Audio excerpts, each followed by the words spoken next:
my YouTube channel and welcome to a new video. And hello if you're new here, my name is Leah and I'd really appreciate it if you'd hit the subscribe button down below. I'm so close to 100 subscribers, so I'd really appreciate it. But this video is going to be about how I managed to get onto the property ladder at the age of 18. So yeah, how I bought my first house, saving tips and things that they don't tell you. So if this is a video that you're interested in, then please keep on watching.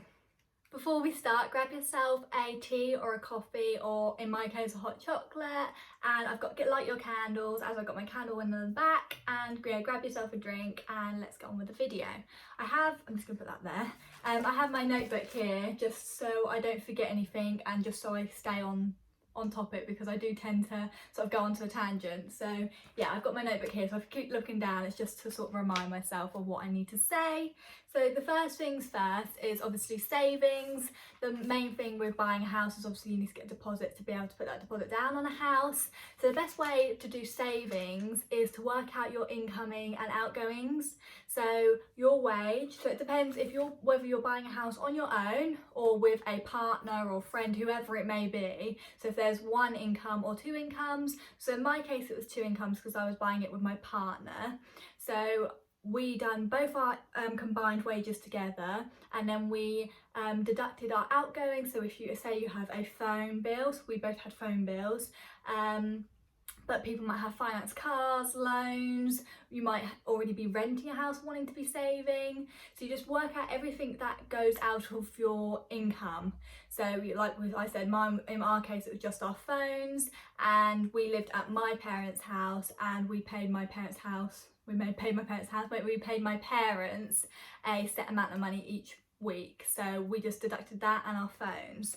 And then you're left with what your money you've got left. But obviously you can't save the whole amount because you do need to live, you do need to enjoy yourself still.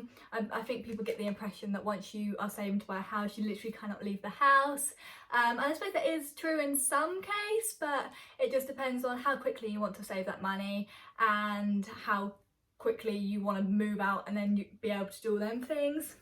So it took us roughly about a year I'd say. Well, we planned to buy a house 18 months before we moved into our house, but we wasn't properly saving. For the first 6 months we were taking it very easy. We were thinking, oh yeah, it was ages away, yeah, we don't need to be worrying about it yet. But yeah, so it took us say 18 months, but then it was proper savings where we didn't really do much at all for a whole year. So first things first is set yourself an amount. So with two incomes, we had two savings accounts. So one person saved for the deposit, so the 5% deposit for the house, and the other person saved for the fees for buying a house and furniture. So we said we were going to save, for example, £1,000 a month, and then we also opened a Help to Buy ISA. I understand that Help to Buy ISAs have now closed, like you can't open one unless you already have one. So if you already have one, that's great. I will get into Help to Buy ISAs later on into this, but just with savings. So set yourself out how much you can save a month. So that might be £1,000, it might be £500, it might be £100, however much the amount is, just set aside that each month, and then you know to yourself that that's how much money you need to put aside and needs to put into your savings account. Sorry if the angle has just changed, I just lowered my ring light because I just felt like I was just sort of a head bobbing along, so yeah, I lowered it down. Another thing I can't stress enough is when you're looking at getting a mortgage, don't get loads of finance. So for example, like financing a car, because these can range from £150 to £400, and obviously it would be lovely to drive around in a brand new like Mercedes or Audi or whatever the car is, but yeah, I can't stress it enough, because the more outgoings you have, the more risk you are to the mortgage providers. So say you have a finance car, so both of you have a finance car if you're with a partner, plus your phones, if you have a loan for any reason, etc, the banks might then they'll say that you're at risk of not paying the mortgage. So yeah, don't get any finance cars, because I passed my driving test in September 2017 and I didn't actually get my car until June 2018, which is like 9-10 months. So because once you've got your mortgage and you're in your house, you can do whatever you want, as long as obviously you don't put yourself into debt. But yeah, once you're in the house, then you are able to get that car that you wanted. But it just means that if I was to get my car before, for example, say you wanted a house for 250,000 and you have a car, they might say, oh no, you can't have that house because your only mortgage affordability is 200,000, so you then have to look for a smaller house just because you've got a car. But if that's what you're happy with, obviously you just got to decide what your priorities are, whether you want a nice car and a smaller house, or obviously unless you have crazy amounts of money. But this is what we done. We just tried to keep all our outgoings as little as possible. That's why we only had our phones. My next tip is go to a mortgage advisor, but when looking at mortgage advisors, make sure you look around, because some mortgage advisors, they charge you for getting your mortgage, so which means that's another fee that you have to pay. But make sure you look for mortgage advisors that charge the mortgage provider rather than they charge you directly.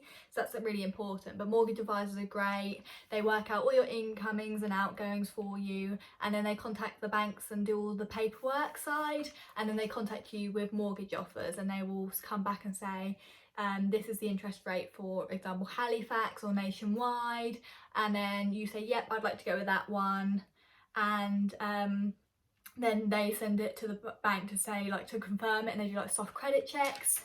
And then when they come back, they will have to say no, they've rejected you, or yep, you can go with Nationwide, for example. I'm now going to be talking about the Help to Buy scheme. So Help to Buy scheme is a government scheme. What it is you have to put a 5% deposit down on the value of your house. I have got an example.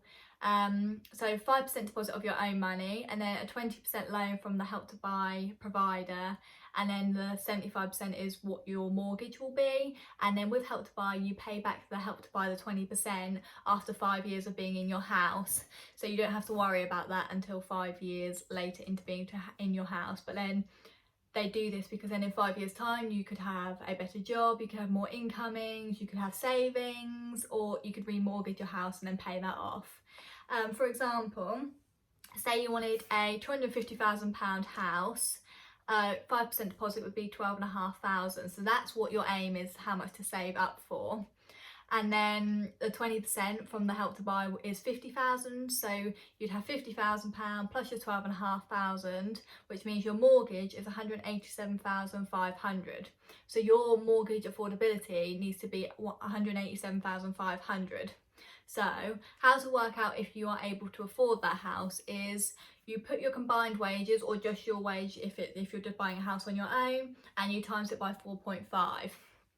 So an example of that is, say the first person is earning £25,000 and the second person is earning £20,000. That's £45,000 times by 4.5, which is 202,500. So you are that, as a couple, you are able to afford a house for £202,500. So if we go back to the example I gave earlier, the mortgage was 187,500, but that is for a property valued at 250,000. That's why Help to Buy is really, really handy, because you're able to get a bigger house for less money, and then you just pay it back after 5 years, because that gives you 5 years to save, to you know, you might have a promotion in your job, you might just be on more money in that time.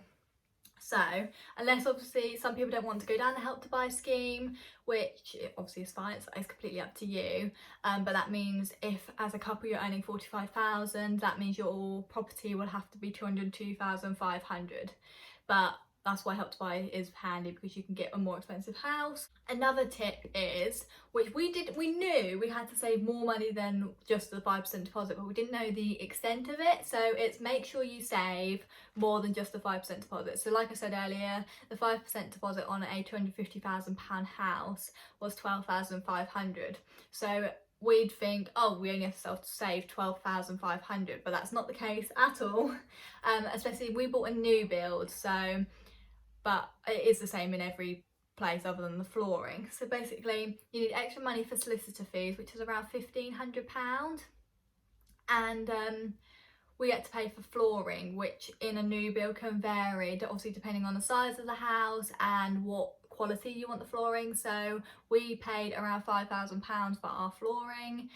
Some people can get good deals. Some new build providers, they say, oh, we include flooring if it's like the last stage, but the house might be a bit more expensive.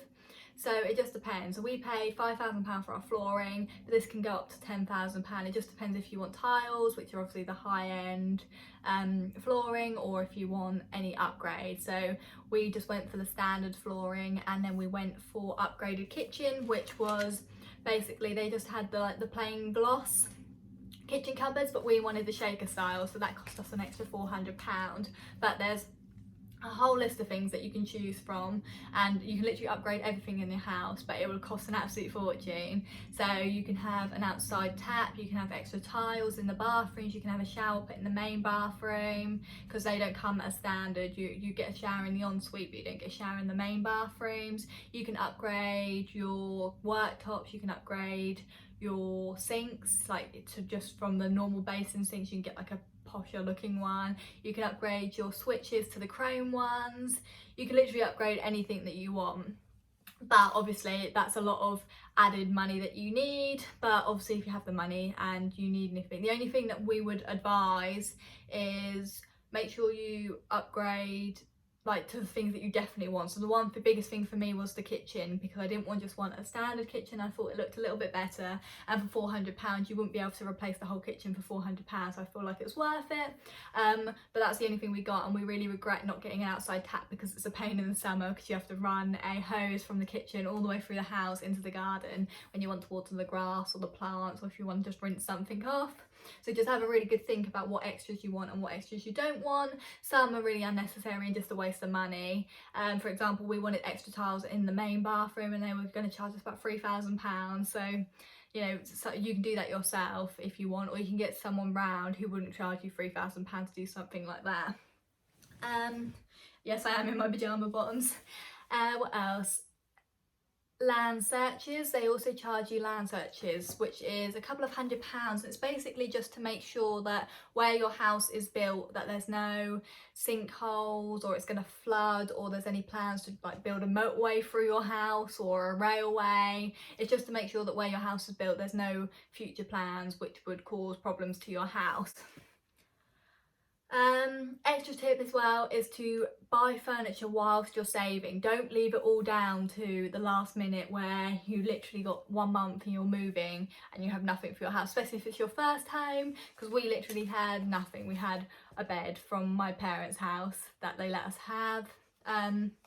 But what we done was every month I put £200 of my own money aside, and then I'd buy 1 month with £200 I'd buy like the kettle, the toaster and the microwave, and the next month I'd buy all the pots and pans, the next month I'd buy the bedside tables, the next month I'd buy all the bedding, like just, or a makeup desk, or TV unit. Or what I done as well is like with our living room furniture, I put £200 away for a few months, like 4 months, 5 months, and then bought all the like the TV unit, the coffee table and the side units.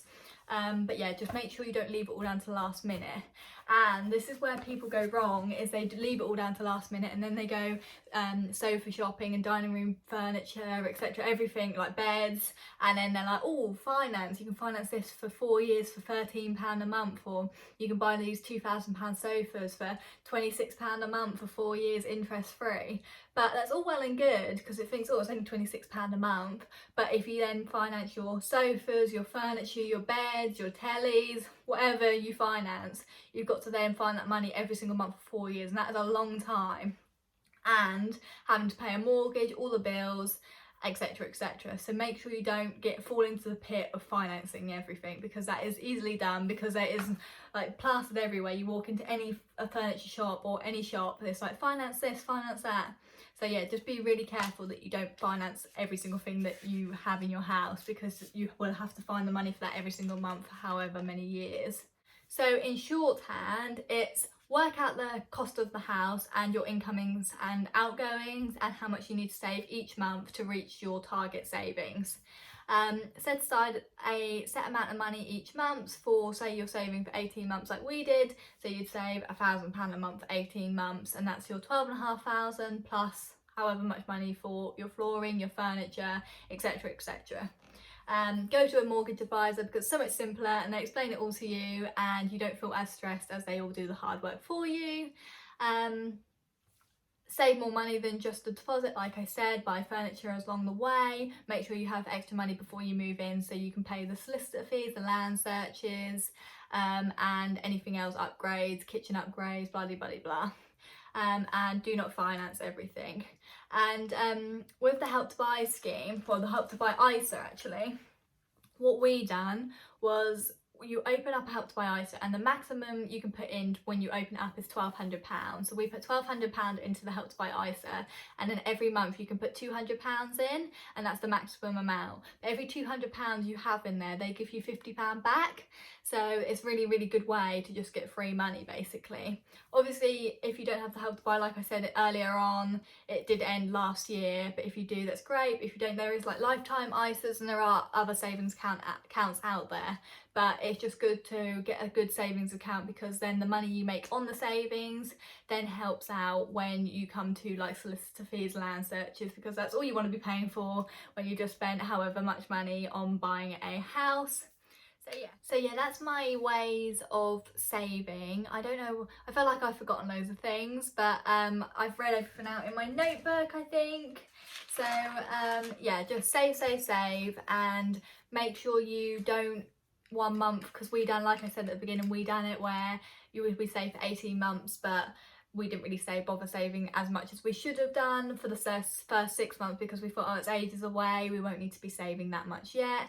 But save as little or as much as you possibly can. Every penny counts, and as long as you're saving, you're on your way to buying your first property. But yeah, just make sure you save and look into the best savings accounts to get the most interest, or like I said, Help to Buy, lifetime ISAs, etc, etc. But yeah, I really hope this helped, and if you have any further questions, then leave a comment in the comment box and I'll get back to you straight away. I love hearing from you guys, so I'd really, really appreciate it. And yeah, I'll see you in my next video. Bye guys.